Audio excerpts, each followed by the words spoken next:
What if the pill you take tonight to finally get some rest is the very thing quietly stealing the memory you're trying to protect?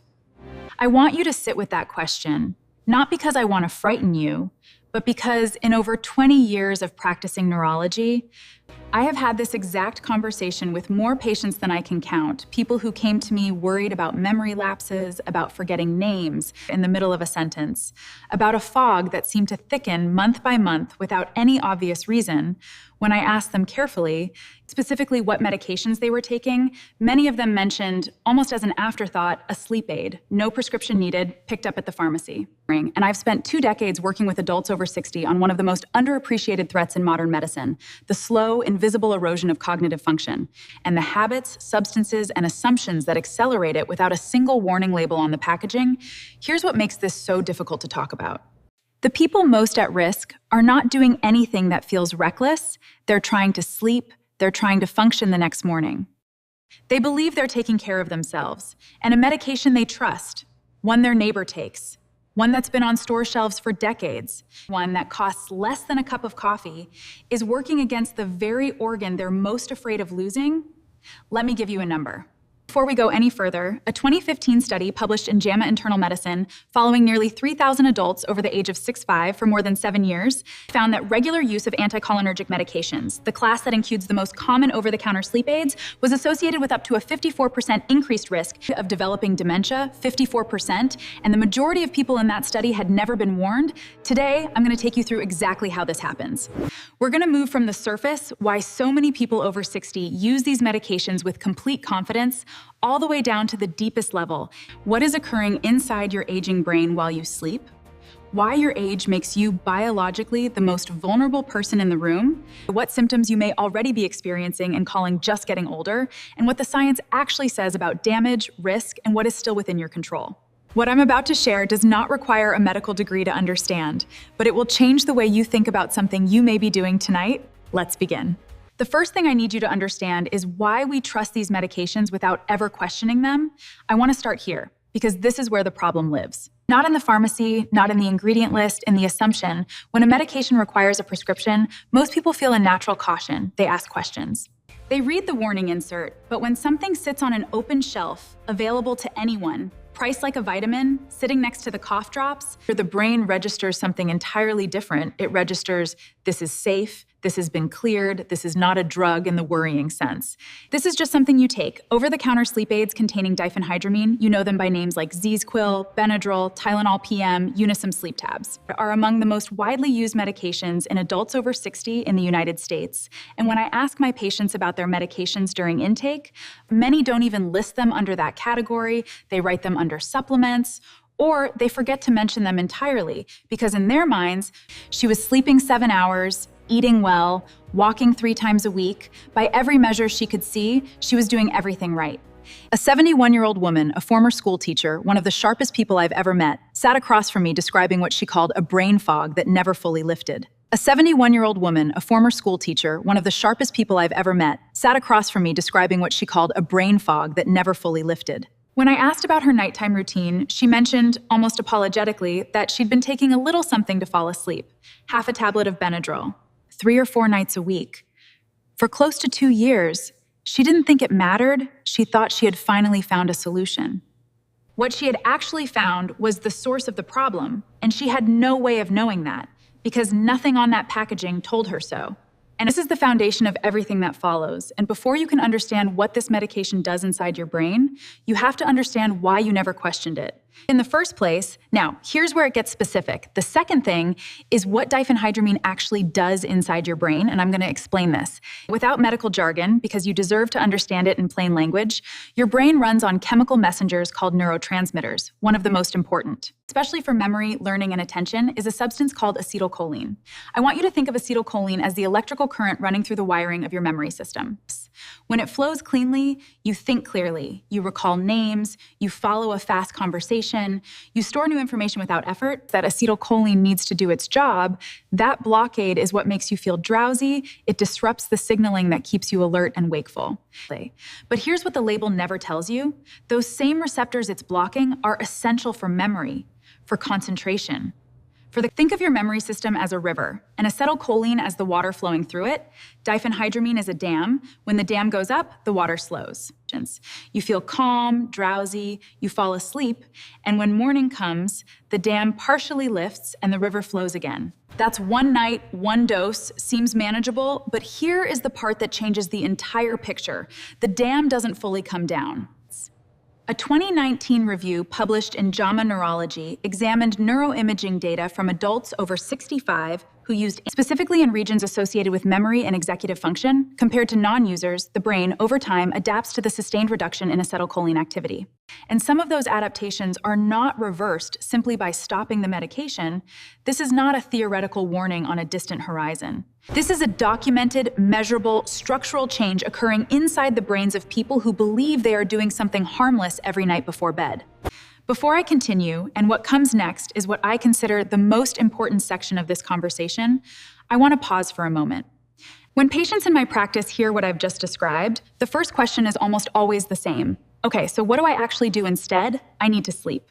My heart needs recovery overnight. My body needs rest. What's the alternative? That's the right question. And it's exactly why I want to tell you about something I've been recommending to my patients who are making this transition. There is a structured step-by-step protocol built around what the research shows about the 2 hours before you get into bed, covering the cardiovascular risk window that opens at night, the precise bedroom temperature that supports deep sleep, what to eat and what to avoid in the evening, the sleeping position that protects your heart, and a 7-step bedtime ritual designed to work with your biology rather than override it.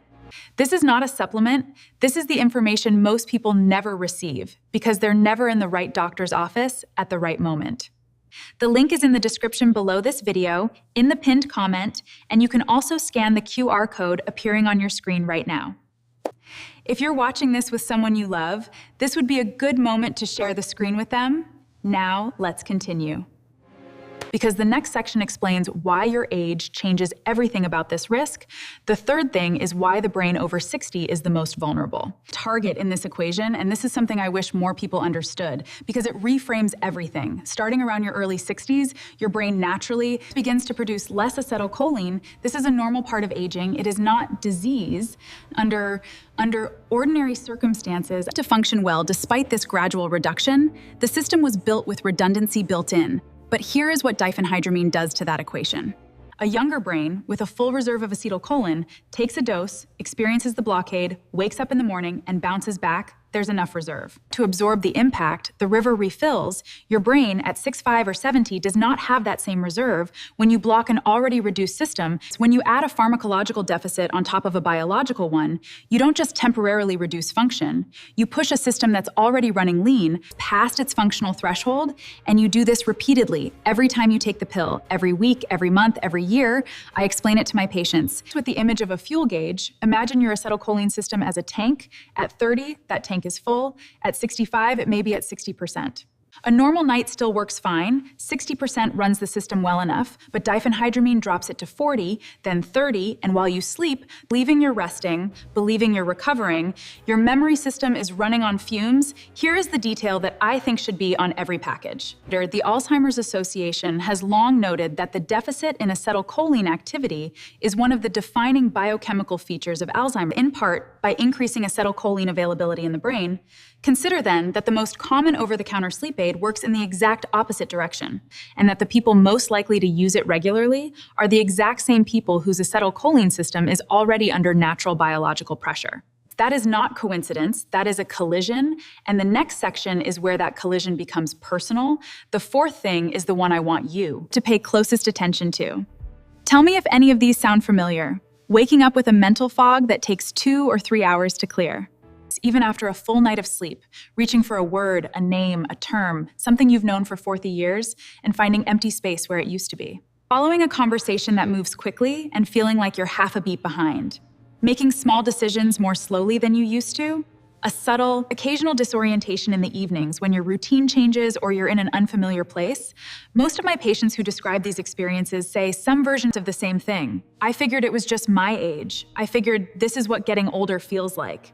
And I always ask them, what if it's not?